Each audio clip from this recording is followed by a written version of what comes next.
Everybody, welcome back to The Real Recipe. Today we are talking a little bit about topics, and this is, I think that something was on Ryan's mind and my mind both, but just the dynamic a little bit, talking about the dynamic between a lender and a title company or an escrow company, or really just with vendors in the business in a transaction, and creating some good synergy and what creates bad synergy, and kind of addressing that a little bit. So can we talk about the elephant in the room? Yes. There's the elephant in the room, the title company. Yes. What is it? What is it? No. Somebody's been sick for the past couple of days. See, okay. I wanted to say something about it, but all right, we haven't been here because I've been out with the plague. Yes. But here I am. I'm healthy, and I just going to sound horrible for the next month. So well, I've been out this with is my new voice. Plague called construction in a flip that we're doing. Let's talk about that real quick. What do you want to talk about? The flip? No. Or your my sickness. My sickness.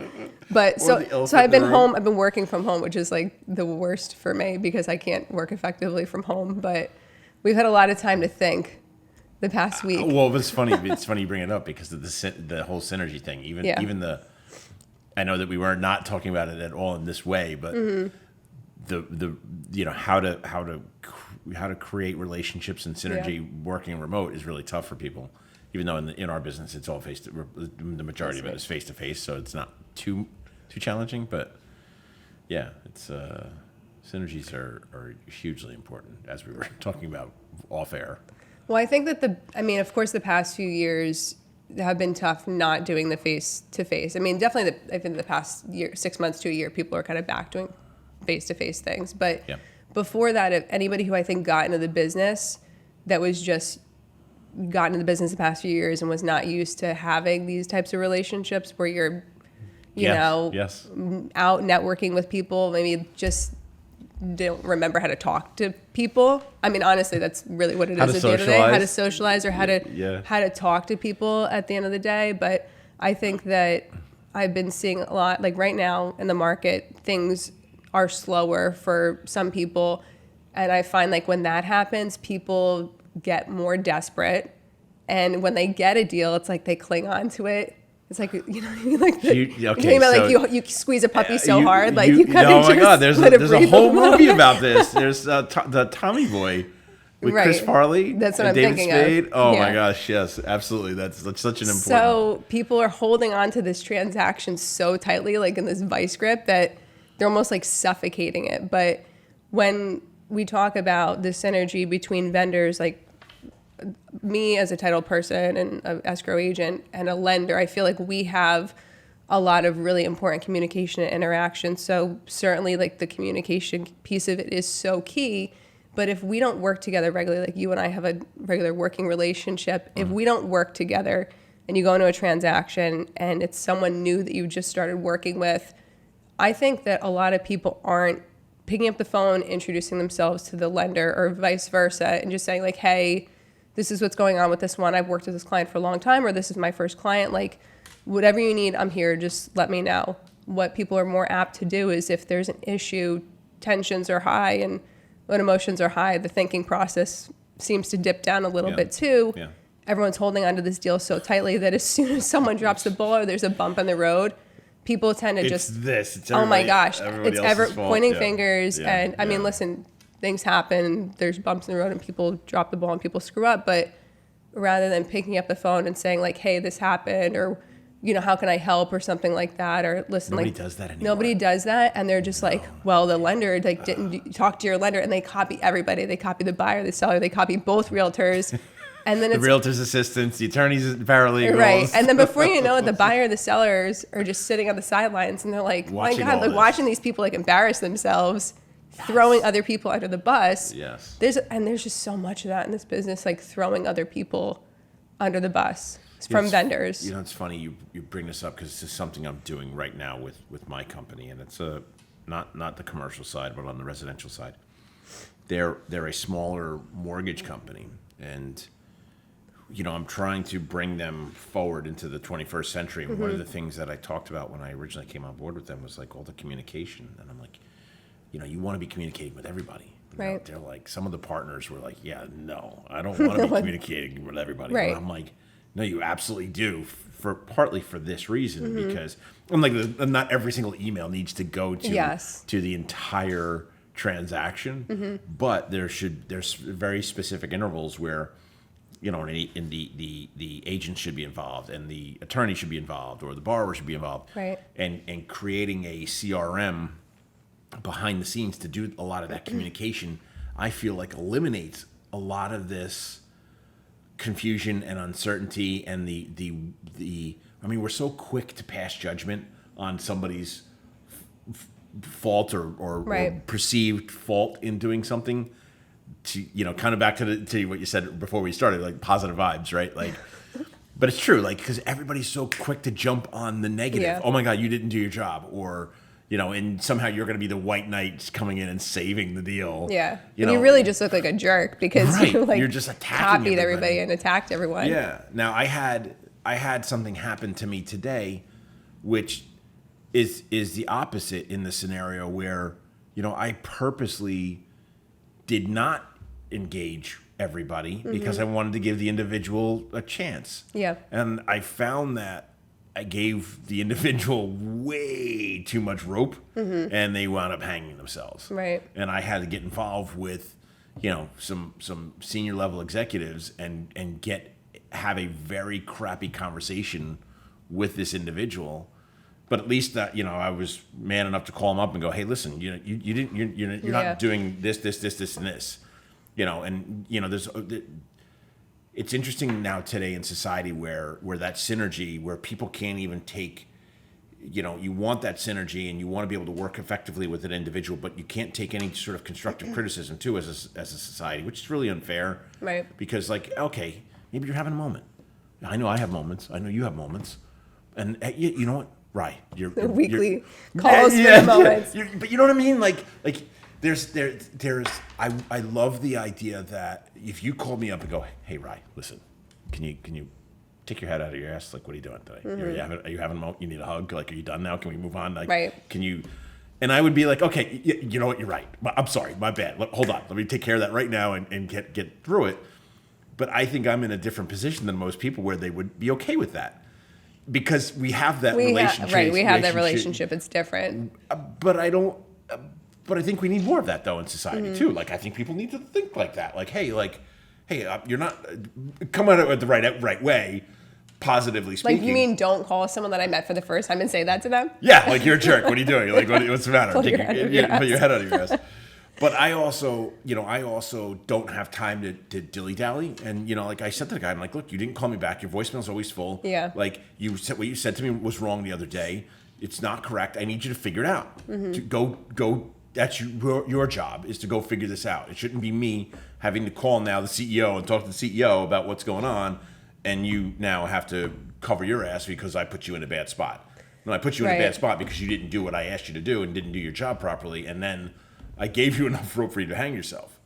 So I agree that the synergy thing is really, for the average consumer, the synergy thing is that really a thing? Is it kind of a thing? It sounds like it should be a thing. And I think that it really is a thing. And I think it's really important when companies work together and they work together well, there's a trust factor there, right? You have that synergy of knowing what the expectation is from that individual or what you should be getting from that individual. And also being able to provide cover too for like, hey, they're having a moment, like, I get it. Okay, hold on, I got you. I'll take care of that. Right.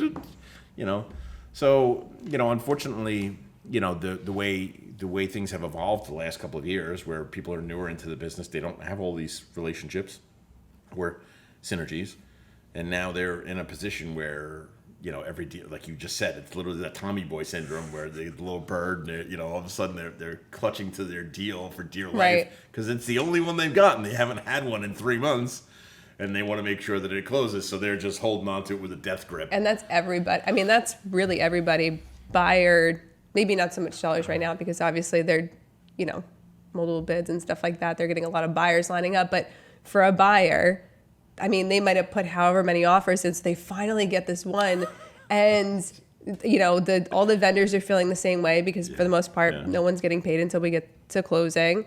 And we've made it so far in this transaction. But I think that now, too, it's just everything feels so delicate. And people, like you said, are just holding on to things so tightly. And the reality is that buyers and sellers don't sometimes understand fully, unless you're like a really seasoned investor or you work in this business and you're investing and you're buying homes. Like, do you understand like all the things that happen in the kitchen, so to speak? So a buyer doesn't know how a lender and title company necessarily interact, or the title company interacts with the attorney or vice versa. They're not really seeing any of that. They're only seeing when something really goes wrong. Like someone gets copied on that email, or someone drops the ball and all of a sudden there's a problem. They don't really know all the things that happen behind the scenes. But then when the ball gets dropped, they're like, well, what's going on? Like, why didn't the title company send this? Like, they might not even know the title company or the lender or the attorney's not even responsible for that piece of it. They just see that a ball gets dropped. But I think that now, like what I'm seeing a lot is just that things are coming. There's so many moving parts that more so than there ever used to be in this business. And people that are involved in the transaction are involved in so many pieces of the transaction. Like the realtors are so much more involved than they ever had to be. Like maybe like the title company used to not even have to do settlement, but now we're the escrow agent too. So there's so many cooks in the kitchen that there are. It's kind of like managing like in my world, it's kind of like managing a construction project, right? Yeah. Like as you're going through, certain vendors are reliant upon other vendors to do certain things or finish certain things first before they can start doing their job. And finish. Like literally, like yesterday or no Saturday, I'm in the bathroom in one of the houses and I'm fixing the bathroom and doing stuff, and the painter's like walking around me, like painting as I'm walking around, and he's in the one room, and I'm like, holy shit, he's got the fixture. Oh man, he's painting, and the fixture was out on the floor, and you could see the white speckles from the ceiling paint on the fixture, and I'm like, oh my god, I'm like, oh please, God.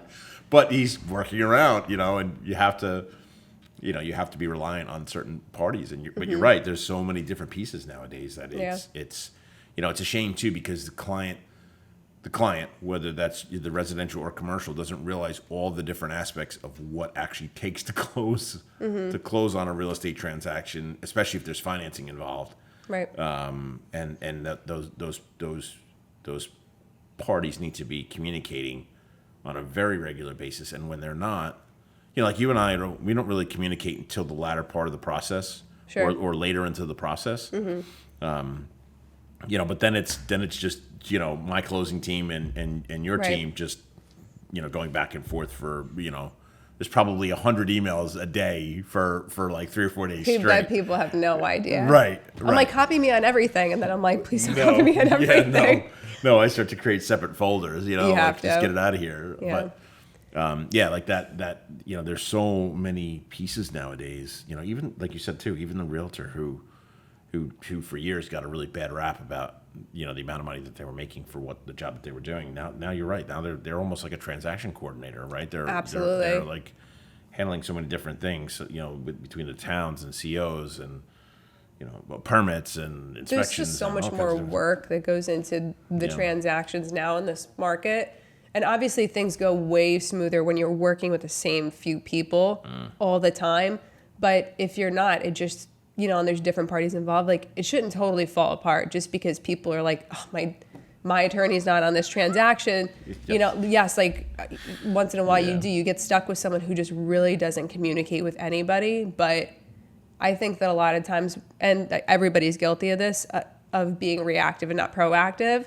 So if you're not stuck with the same normal people that you normally work with, like you have to pick up the phone and maybe, honestly, like we're probably guilty of not picking up the phone and trying to make a better introduction of ourselves to that other person, because that could be a future source of business. We're just like, okay, this is the next transaction. Like, I don't know these people. Like, let's just work through it. It's funny you're saying that, like kind of like sidebar conversation here, because for a very long time in my career, I would do that.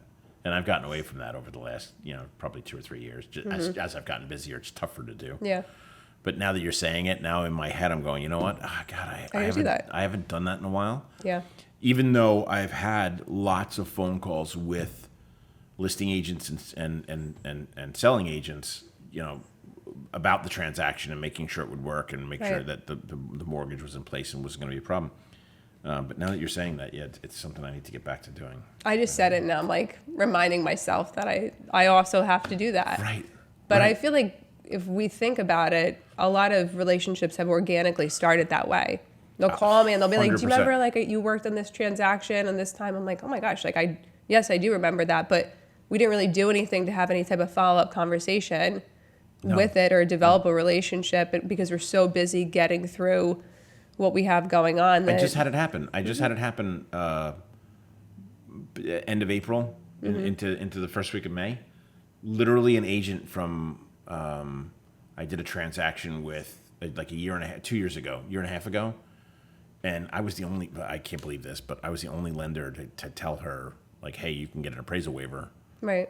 And she was on the selling side, that we can do an appraisal waiver, so we're good. And she has apparently since loved me because I was the only person to actually call her and tell her, yeah, you're good. We got an appraisal waiver. And she literally called me out of the blue and was like, hey, do you remember me? You helped me with this transaction, with the appraisal waiver. And I'm like, yeah, I think, and then I started talking to her and she wound up sending me clients. Right. I've gotten two pre-approvals for her in the last 30 days. So I'm like, okay, this is cool. This is a nice phone call to get. I'm sure that anybody in the business feels like that because then you think to yourself, wow, maybe I did something right on this transaction to get a follow-up phone call. Yeah. But now that I'm saying it too, I think we're all probably guilty about it because the last few years have been so busy, and now that it's slowed down for a lot of people, even though we're all busy, we have the time to reach out and make these connections. So when I have a new transaction with unfamiliar parties, we should be reaching out and just saying like, hey, I'm so-and-so. If you need anything, let me know. Like, this is my team.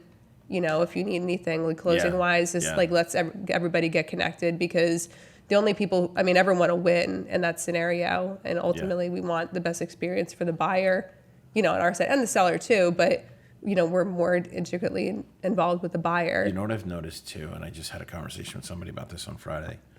I've noticed that the deals that are getting done right now seem to be with the teams of people that know each other. Mm-hmm. It's sort of weird. Like, I'm getting phone calls from realtors that I don't traditionally do business with. And it's sort of, and we talked about it, I think, a couple weeks ago. Like, it's funny, I can do the loan for your mom and dad, but you can't send me your regular business. Right. But now all of a sudden I'm getting the regular business, which is just weird to me. Like, all of a sudden, like, now. Do you feel like you've made it? You've like, I've graduated now. I've graduated, yeah. No, but it's funny, like, I feel like we're at a point because every deal is so critical and crucial to an agent's production that they want to go with the person that they can trust. And not to say that some of these other people they couldn't trust. There was probably there is, as we know, a lot of monetary considerations to be made in this business. Right. And just because I'm a good guy and I'm good at what I do doesn't necessarily mean that I'm going to win the business because somebody else is paying for something and they're entitled to the business is what the perception is. But I feel like lately, like, everybody's kind of foregoing all that stuff and saying, okay, I know if I give it to Ryan, it's going to close. If he tells me I'm good, I know I'm good. I can get this done.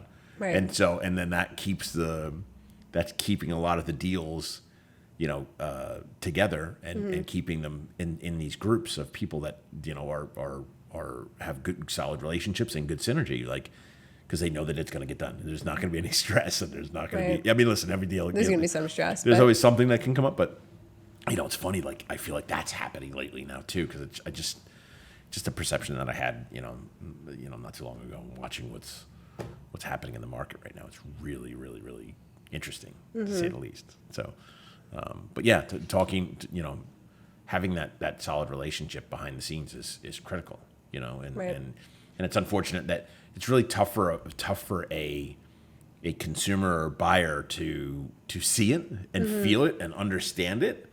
And the ones that do are I think have a greater appreciation for what we do together and how you have to have that cohesive relationship that works to close a deal. And then I think there's others that they could care less. They just want they want you to cut your deal, cut your fees, and the realtor to cut their fees, and me to cut my fees, and everybody to cut their fees so that they don't have to pay any extra money out of pocket. But I don't know. It's tough times. Tough times all around. It is. It's not. But it's not though. This June is going to be the best month that I've had in probably 8 or 9 months. That's good. Production-wise. Not tough times with it being slow. Like, I do know that obviously a lot of people are dealing with that right now. And same. Like, I feel fortunate that, we're having good months and our businesses are doing well. But I think that just tough times with the complication of these transactions, it just feels like there's so much more involved. I think the balance is, like you said, the Tommy Boy syndrome, to hold on to that deal, but not hold on to it too tightly, where it just, you suffocate it. Yeah. So, well, you know what? And we've said this how many times now on these things? Who you work with matters, and it does really matter. It's the synergy, being able to work together, like just our teams communicating, back and forth, which allows us to do our job, which is to answer the calls from clients and from other, from agents and from some of our peers in the business, and help navigate some of these deals. By having those teams behind us makes us stronger, and makes that relationship much more solid, so that we can cater to some of the agents and some of the clients that come through the door. Because, at the end of the day, I hate when I can't answer the phone, because I know that it's probably just a simple question, but at the end of the day, business has to go on the way. Business has to go on, and unfortunately, you can't answer every phone call. But if we've got good, solid teams behind us that are doing that, that means that we can. It gives us the freedom to be able to do that, which ultimately leads to more business anyway, because we answer our phone. Right. I've always subscribed to that theory of, what a good boss of mine, rest his soul. One of the things that we talked about early on in my career was answer your phone. And that's what I know. Like, if I call you, you're gonna answer your phone, right? Same thing for me. Like, all right, well, maybe it depends. Some days, maybe not. I mean, if I'm gonna ignore anybody, it's probably gonna be you. But probably, like, I get it. It's like client Ryan. Like, sorry, Ryan. He wants something dumb right now. He just called me to vent right now. Yes. But no, but we do. We need that too. I think that right now it's just, we're reminded of. I mean, I've always been, I feel like, a slave to answering the phone. But the reality is that sometimes it is just a quick question. And a lot of times it's just people that we don't even actually work with. But keeping those lines of communication open, like, to feel like a resource, because even if I'm not working with you on a transaction, or you're on the, I'm the sick one. I know. I didn't want to do it. I've been holding that for so long. We're going to start wrapping it up anyway before one of us starts coughing. But I guess just, in closing, working right now on keeping those lines of communication open as much as possible, even if it's new parties, introducing ourselves and making new connections while we can, and not letting the busyness get the best of us. That's why we kind of all got here in the first place, was by communicating with each other and traditionally and organically building those relationships. So taking time, I mean, everybody, me especially too, taking time to sit back and work on nurturing those relationships. Well, how refreshing would it be? Because now that we're talking about it, I'm definitely taking it away. Like, it's refreshing to, if I were on the other side of it, right? Whether I'm the agent, title company, even things like the insurance company, or people like that, just introduce yourself. Hey, this is who I am. This is the number that, if there's a takeaway for everybody here, if you're in sales in any way, shape, or form, going out of your way to do that extra little step, while it may seem like mundane, it can have huge benefits for you down the road, especially in our business, right? Because nobody does that anymore. Right. Well, I hope, in closing, I hope that whatever title company you call on the other side, if it's not me, that they don't answer you. And you're like, wow, this is the worst title company I've ever worked with. I would never do that anyway, because don't even call them. I wouldn't even call them. I won't even call them, because I don't even use them. If I could use you, I'd rather use you, because there are some interesting firms we have out there. Personal therapy sessions for one another. And that's it. Yeah. Yes. Yeah. So I promise you, I'm not using anybody else. All right. Unless I'm required to. But all right, that's it. Right, that's it. Good. That's it for this week. That's it. Yeah, simple, easy one. Right. Yeah, we gotta. Yeah, this was a good one. This was easy. Yeah. All right. Till next time. Till next time.